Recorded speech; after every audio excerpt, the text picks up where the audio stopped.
The night the stars fell, humanity thought the world was ending.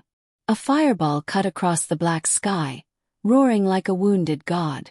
It tore through the atmosphere, scattering trails of silver light before crashing into the old pine forest near Ridge Valley. The ground shook for miles, birds burst from the trees, and silence followed. Most people stayed inside, whispering prayers or curses. But not Ethan Cole.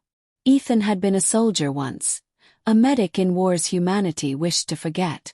Now he lived alone near the forest, nursing the ghosts of what he couldn't save. When the crash lit up the sky, he grabbed his flashlight, his old field bag, and went toward the flames. He didn't know it then, but that walk into the woods would change not just his life, but the fate of two worlds. The air smelled of ozone and smoke. Ethan pushed through the trees, boots crunching over burned leaves, until he reached the crater. In the middle was something that wasn't rock or metal. It was alive. A pod, silver and breathing faintly like it had lungs. A light pulsed from its cracks, and then it hissed open with a soft sigh. Inside she lay curled in a faint blue glow. Small, fragile, barely more than a girl. Her skin shimmered faintly like moonlight through water, and her eyes, when they fluttered open, glowed silver. Ethan froze. She tried to speak, but only a soft melodic hum escaped her lips. She looked terrified. "It's okay," Ethan said quietly, raising his hands. "You're hurt. I can help." He didn't know if she understood him, but she blinked, trembling, then slowly reached out a hand. 3 fingers, slender and glowing faintly. He took it gently. Her skin was cool, almost too smooth to be real. He carried her back to his cabin. For days, she drifted between sleep and fever. Ethan cleaned her wounds, strange burns that seemed to heal faster than human skin. He gave her water, food she barely touched. Sometimes she'd wake and whisper soft sounds that weren't words, looking at him with eyes full of fear and gratitude. He called her Lyra, after the constellation that shone above the crash site. When she was finally strong enough to stand, she explored the cabin like a child seeing the world for the first time, touching the wooden walls, staring at the fire, running her fingers through the steam of a kettle as if it were magic. One night, as snow began to fall outside, she tried to speak his language. "You save," she said haltingly, pointing at him. Ethan smiled. "Yeah, I saved you." She smiled too, a faint, radiant thing that made the whole cabin seem warmer. "Thank you, Ethan." Hearing her say his name made something stir in him he thought was long dead. Days turned into weeks. She learned fast, faster than any human could. She watched his every move, mimicked his words, and began to tell him fragments of where she came from. A world called Selenar, orbiting a dying sun, a people who fled across the stars seeking refuge. But something had gone wrong. Her vessel was damaged in a storm of radiation. She'd been separated from her fleet, drifting for centuries in stasis before crashing to Earth. She was the last of her kind here. Ethan didn't know what to say. He couldn't imagine being the only one of your species alive. So he did the only thing that made sense. He stayed by her side. But peace never lasts. One morning the forest shook again, this time not from a crash but from boots. Government teams had found the wreck. Black vans, soldiers, scientists, all swarming toward the crater. Ethan saw the lights from miles away. Lyra looked at him, frightened. "They come."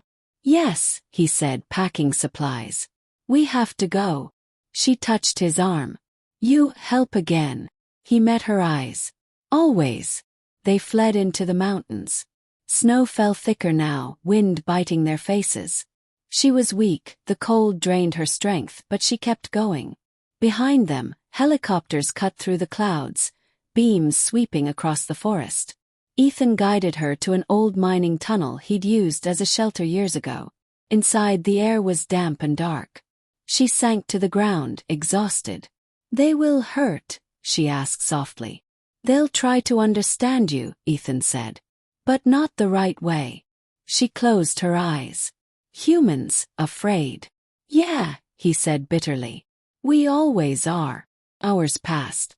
The sound of engines grew closer. Lyra looked at him with tears shimmering in her silver eyes. Ethan, if they find me, I die. He knelt beside her, shaking his head. No, I won't let that happen. She smiled sadly, reaching out to touch his face. You already saved. Enough. He took her hand and squeezed it. No, not enough. She hesitated, then leaned forward and pressed her forehead to his. For a heartbeat, he saw it all, her world, her people, her loneliness. A sun collapsing, cities of light swallowed by darkness. And her whisper echoing in his mind. Thank you. When he opened his eyes, she was glowing, her entire body pulsing with the same silver light from her pod. What are you doing? He whispered. She smiled through tears. Going home. Before he could stop her, she stepped back and raised her hands. The light burst from her, filling the cave, swallowing everything in a blinding flash. When the light faded, she was gone. Only her pendant remained, a small crystal shard still warm, humming softly. Outside, the helicopters passed by, missing the cave completely. Ethan never told anyone what happened. He buried the crystal in the clearing where she had first fallen, beneath the stars she loved so much. But some nights, when he looked up, he swore he could see a faint new light among the constellations, a silvery shimmer that hadn't been there before. And sometimes, when the wind was quiet, he could still hear her voice in his mind. Thank you, Ethan. Years later, when humankind finally reached beyond Mars, one of the first signals they detected was a pulse of energy from deep space, coded in a pattern identical to a human heartbeat. The scientists called it noise. Ethan, old and gray, sitting on his porch under the same stars, knew better. He smiled, looking up. You made it home, Lyra. And somewhere, far beyond the edge of the galaxy, a voice whispered back, soft, familiar, and full of warmth. I never left.